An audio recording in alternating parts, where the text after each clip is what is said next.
Hello friends, मैं विशाल Solanki education hub की तरफ से एक बार आपका स्वागत करता हूं। आज हम अध्याय 2 टॉपिक 6वां कुछ परिभाषाएं देखेंगे।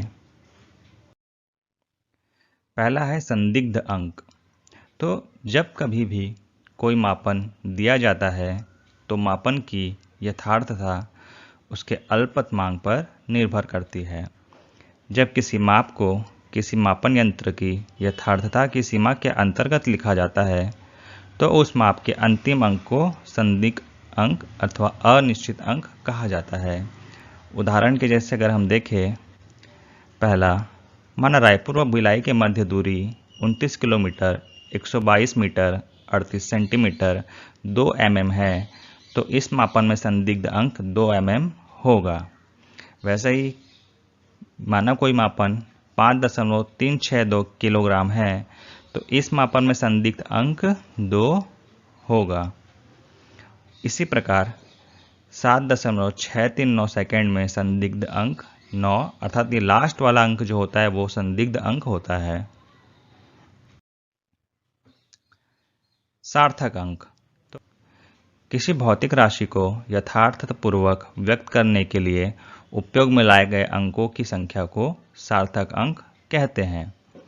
किसी भी मापन में सार्थक अंकों की संख्या जितनी अधिक होगी, मापन की गुणवत्ता उतनी अधिक होगी। सार्थक अंक ज्ञात करने के नियम निम्न अनुसार है।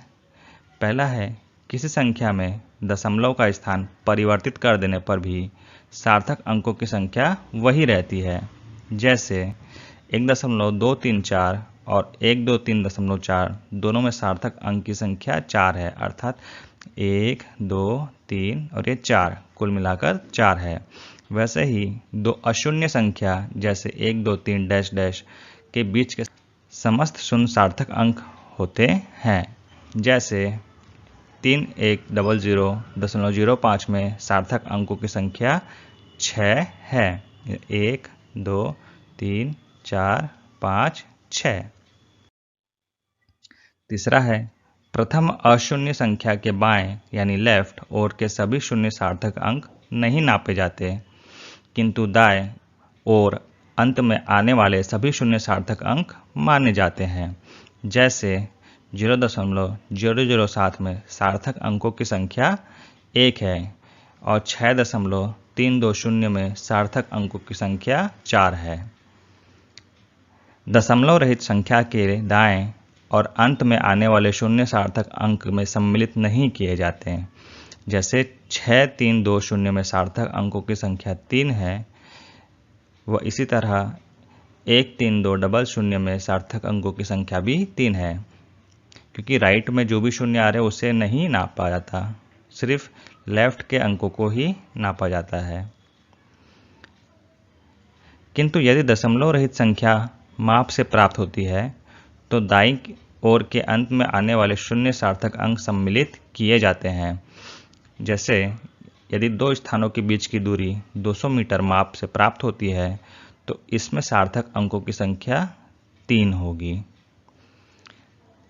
पांचवा है, यदि संख्या को 10 की घात में अभिव्यक्त किया जाता है तो 10 अथवा घात को सार्थक अंक में नहीं लेते। जैसे 1.32 में गुणा 10 की घात 6 में सार्थक अंक 3 ही होंगे, ये 1, 2, 3।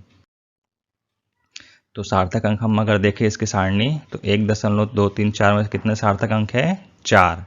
इसमें कितने सार्थक हैं? 1, 2, 3, 4, 5, 6। इसमें कितने हैं? राइट हैंड कोई मापेंगे, दशमलव शून्य है तो 1। इसमें कितने हैं? 5। दशमलव के बाद है तो इसमें कितने हैं? 3। दशमलव नहीं है। इसमें कितने हैं? 5। 1.32 में कितने हैं? 3। अंकों को संक्षिप्त में लिखना अथवा राउंड ऑफ करना, इसके नियम निम्नानुसार है। पहला है, जिस अंक को विलुप्त करना है वह यदि 5 से छोटा है तो उसके पहले वाला अंक अपरिवर्तित होगा। जैसे 7.82 को राउंड ऑफ करना है तो 7.8 हमें प्राप्त होगा, क्योंकि 2 को अगर हमें हटाना है तो 7.8 प्राप्त होगा। दूसरा है, जिस अंक को विलुप्त करना है यदि वह 5 से बड़ा है तो उसके पहले वाले अंक को 1 से बढ़ा दिया जाएगा। जैसे कि हमें 7 के अंक को विलुप्त करना है, ये 5 से बड़ा है, तो उसके पहले वाले अंक यानी 8 को 1 से बढ़ा दिया जाएगा, मतलब 7.9 प्राप्त होगा। यदि जिस अंक को विलुप्त करना है वह 5 है तथा उसके आगे वाला अंक 0 के अलावा कोई दूसरा अंक है, तो पहले वाले अंक को 1 से बढ़ा दिया जाएगा। जैसे 16.351 को राउंड ऑफ करने पर 16.4 प्राप्त होगा। 5 है और उसके ऊपर क्या है, 0 छोड़कर कोई भी अंक है, तो इसको हम लोग 16.4 लिख सकते हैं। वैसे ही चौथा है, जिस अंक को विलुप्त करना है यदि वह 5 है और जिसके आगे 0 हो तो पहले वाली संख्या अपरिवर्तित रखते हैं यदि वह सम संख्या है तो। जैसे 3.250 को राउंड ऑफ करने पर 3.2 प्राप्त होगा। उसी प्रकार जिस अंक को विलुप्त करना है यदि वह 5 है तथा उसके आगे 0 है तो पहले वाली संख्या को 1 से बढ़ा देंगे यदि वह संख्या विषम है। सम है तो घटा देंगे, वो विषम है तो बढ़ा देंगे। तो 3.750 को राउंड ऑफ करने पर क्या प्राप्त होगा, 3.8।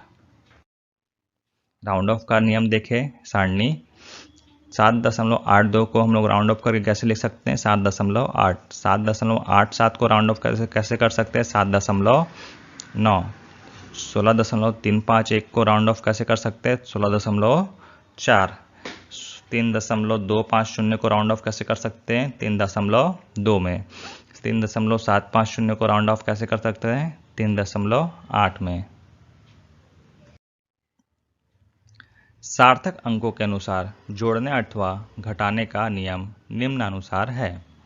जोड़ने अथवा घटाने के पश्चात प्राप्त परिमाण को दशमलव चिन्ह के पश्चात उतने ही अंक होने चाहिए जितने की उस राशि में है जिसमें दशमलव के बाद के अंकों की संख्या सबसे कम हो।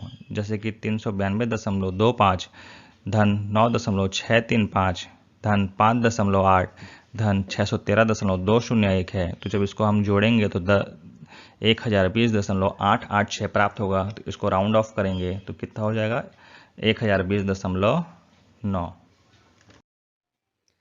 सार्थक अंकों के अनुसार गुणा व भाग करने के नियम निम्नानुसार है। तो किसी राशि को गुणा अथवा भाग करने पर प्राप्त होने वाले परिणाम में उतने ही सार्थक अंक होने चाहिए जितने की दी गई राशियां कम से कम हो। जैसे 4.1235 गुणा 0.015 को गुणा करेंगे तो हमें प्राप्त होगा 0.0618525। अतः इसका सार्थक अंक हमें होगा प्राप्त 0.062। परिमाण की कोटि। किसी भी संख्या को परिमाण की कोटि संख्या की निकटतम 10 की घात को कहा जाता है। परिमाण की कोटि को ज्ञात करने के नियम निम्नानुसार है। पहला है, सर्वप्रथम दी गई संख्या को 10 की घात के रूप में लिखा जाता है।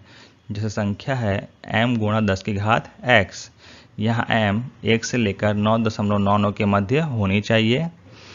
दूसरा है, यदि m का मान 5 से कम है तो परिणाम की कोटि x होगी, और यदि m का मान 5 अथवा 5 से अधिक हो तो परिमाण की कोटि x धन 1 होगी, मतलब घात से 1 ज़्यादा। संख्या 12 का परिणाम की कोटि क्या होगी, गणना जब करेंगे तो 1.2 गुणा 10 की घात 1 होगा। 1.2 5 से कम है तो परिमाण की कोटि क्या हो गई, 1। वैसे 49 जो है इसको हम कैसे लिख सकते हैं, 4.9 गुणा 10 की घात 1। तो इसकी परिणाम की कोटि 5 से कम है तो क्या हो गई, 1। इसमें 51 को जब हम गणना में लिखेंगे तो 5.1 गुणा 10 की घात 1। इसमें 5 से ज़्यादा है तो परिणाम की कोटि क्या हो गई, 2। ऐसे सारे में जब 5 से अधिक होंगे तो इसमें +1 हो जाएगा, वो 5 से कम हो जाएगा तो ये खाली 1 ही रहेगा। धन्यवाद, आपका दिन शुभ हो। मिलते हैं अगले वीडियो में।